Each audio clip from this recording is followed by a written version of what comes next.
YouTube viewers, Rectangular back with another haul video, and as you can see I have another Smeagol figure from the Lord of the Rings series.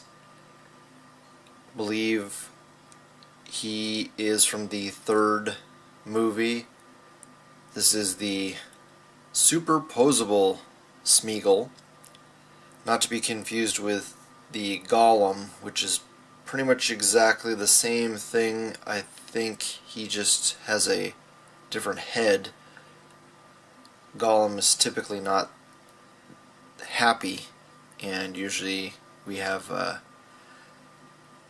happy face for Smeagol. You know, split personality.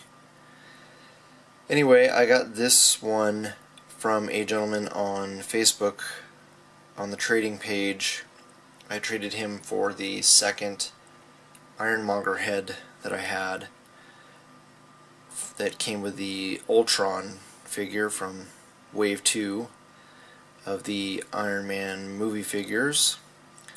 And this one I think he had intended to use as a custom. He had the skirt piece, the little cloth that he wears was missing, so in no time flat he sculpted one for me and made the trade, so pretty happy. Unfortunately the post office kind of smashed him a little bit in the mail.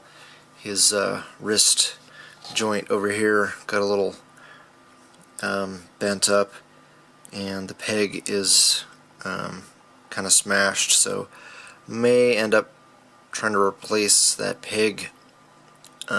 Not super concerned about it because I'm just going to be using him as a one of the Moloids, one of the chief Moloids, and otherwise pretty good condition. This is actually, in a way, is kind of better than the loincloth that the actual figure comes with, and joints are a little bit more loose than the other one that I got, and he's kind of separating there, but not too bad.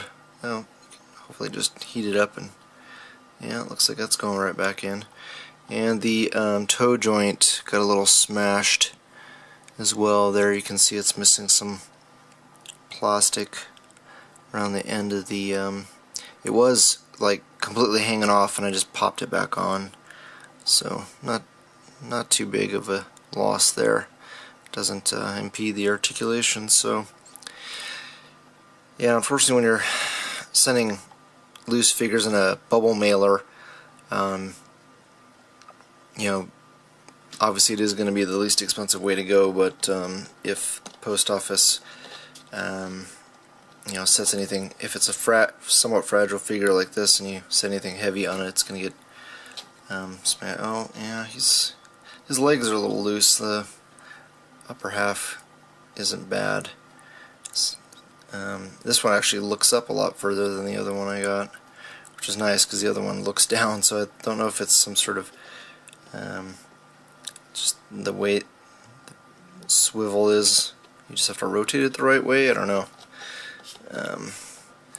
But anyway, he will make a good, very good Moloid once I sculpt some goggles on him. Okay, let's move on to the next item. Next up we have Angel. I believe he's called the Bird of Prey Angel from the X-Men Classics line from Toy Biz. And as many of you may know, I'm not a big X-Men fan per se. I do like the X-Men, I just don't feel the need to collect them. There's so many figures to get, and I already taken on quite a bit just collecting galactic characters and Fantastic Four and Avengers figures. So I just got this guy for a custom that I'm going to be doing later down the road, and don't want to get into too many details about that.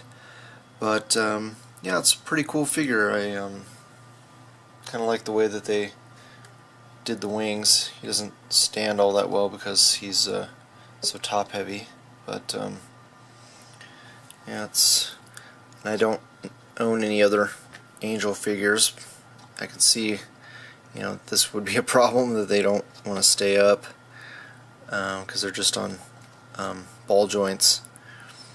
So I don't know what people do to try to resolve that issue, but not a bad figure for an old Toy Biz legend. It does have ankle rockers. It's very nice. And the articulation's a little hindered here by the mold. And these hip shields. I don't know why he has that. I'm not really familiar with the character. Anyway, I got him off of eBay, and probably paid a couple more bucks than I wanted to, but it was before all sorts of people started to put these up on Facebook. I saw a couple guys, after I had already pulled the trigger on this one, they were listing theirs on Facebook, and oop, there he goes. I'm just gonna stand him up back there. And he's kind of beat up, but he'll be fine. I don't need him to be in great condition for the custom I'm going to be doing. So that's it. Let's move on to the next item. Next up we have Aquaman from the DC Universe Classics line. I don't remember what the exact name of this particular Aquaman is. It has something to do with ocean, obviously, but as you can tell, I don't collect DC characters or DC figures. I only occasionally pick one up if I can use it for a custom, and that's why I got this one. And according to my friend Billy Mahoney, who is a huge Aquaman fan, I got a good deal on him. I think I paid $9.50 with shipping. He's complete and he's in really good condition. Just like many Marvel Legends collectors, we are always looking for good heads to use for different characters that have their masks removed. So I'm just going to be utilizing the head, and maybe down the road I can use the body for another custom, and possibly the trident for something. So yeah, he's got a really nice head sculpt.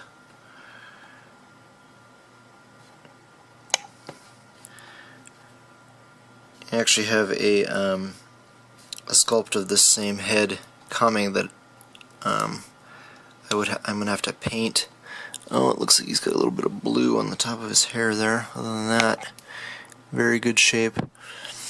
But after having such a pain in the ass painting one of my last head sculpts, I just wanted to save myself some pain and agony and just get a factory painted head. It's for a figure that I may end up taking the head off frequently, so I didn't want to have to worry about scuffing up the paint.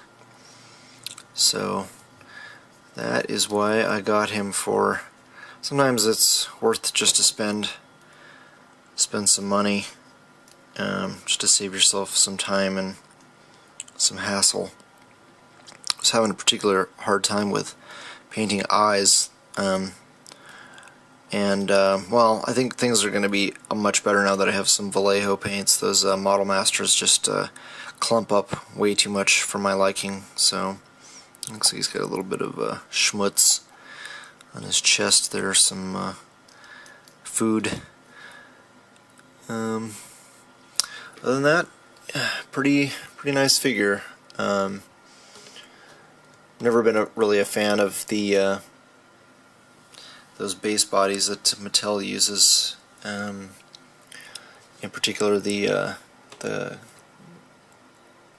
crotch area, but and lack of ankle pivot. But I do like they're very solid construction. Alright, so let's go ahead and check out the last thing I got. Saving the best for last this week, we have another Mint on Card Toy Biz figure, which I am very surprised that I am saying those words again. But I've been wanting to expand my Hall of Armor for Iron Man, and from what I can see in the comics, this is one of the best battles that Iron Man had was against Thor. I'm a huge fan of both characters, so I had to have this figure, and it looks pretty nice. After selling off most of the parts for MODOK that I have, now I'm starting to regret that. I probably could have had him half built by now. I had the blast effect pieces that I sold to one person. I sold AJ Frost one pair of legs, and I think I sold someone else another pair of legs. I don't think I have two anymore. I think I sold both pairs of legs, and so now I'm going to have the right arm of MODOK to sell, which I still have quite a bit of Build-A-Figure pieces. I got this guy off of Amazon, and it was a really good deal. The main reason he was so cheap is that the box is a little smashed on the top, which I could care less. I'm not a Mint on Card collector, fortunately. And yeah, I'm gonna take him out of the package and let's get a better look at him. Here we've got the figure out of the package, and very happy. It's a very nice figure, pretty well constructed.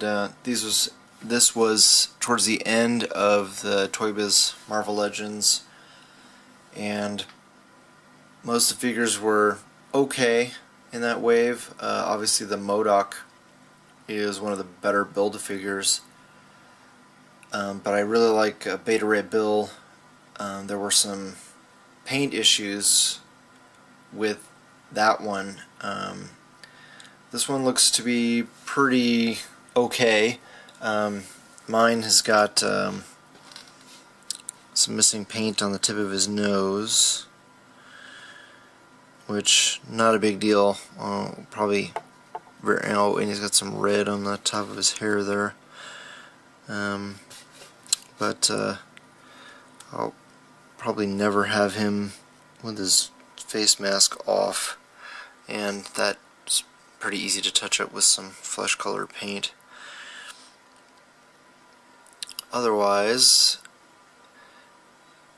looks like a little bit of red bleeding into the gold here, on the other side as well, and the paint is a little faded on these on the ball joints for his hips, but not too bad. The plastic is pretty solid. It reminds me of the new, it's very similar in look and feel as the new Return to Marvel Legends classic Iron Man, this one here, which the paint is basically embedded in the plastic, and the new one is a little bit shinier. You can see there, but pretty similar this plastic is, you know, just a very solid red, and where this one's obviously got the pearlescent. It's got the paint mixed in with the plastic, which is really cool. I don't know which one is the Thor Buster is supposed to look more like the classic, if it's supposed to be more of a metallic pearlescent look like that, I don't know. But yeah, I really like how solid he is. Joints are still pretty stiff, and does have peg holes. He's a little top heavy, and this ball joint is a little bit on the loose side. Nothing that I can't fix. And let's put the mask on him. This is actually the first time we put the mask on. Hopefully it won't have any issues. Oh, he does have some blue. I don't know what that's from. It's literally just fresh out of the package. I don't know what that's all about. I know I can probably touch it up, but thank goodness the eyes aren't messed up, because that metallic paint is damn near impossible to match up.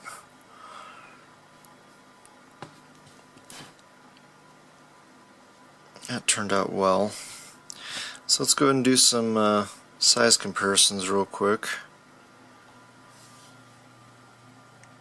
Here we have the Thor Buster Iron Man next to the Lord of Asgard Thor from the Blob Wave, which is how, when they fight each other, this is the way that Thor looks in the comics. I believe this is when Odin is in his Odin sleep, and Thor is running Asgard, and for whatever reason he and Tony have a disagreement, and he uses the armor to fight Thor in Asgard. And not a huge fan of this Thor figure. I actually have him up on eBay right now, so I'm going to try to take as many pictures as I can with them together. I have the slightly better version of that Thor that I'm going to be using for a custom Odin.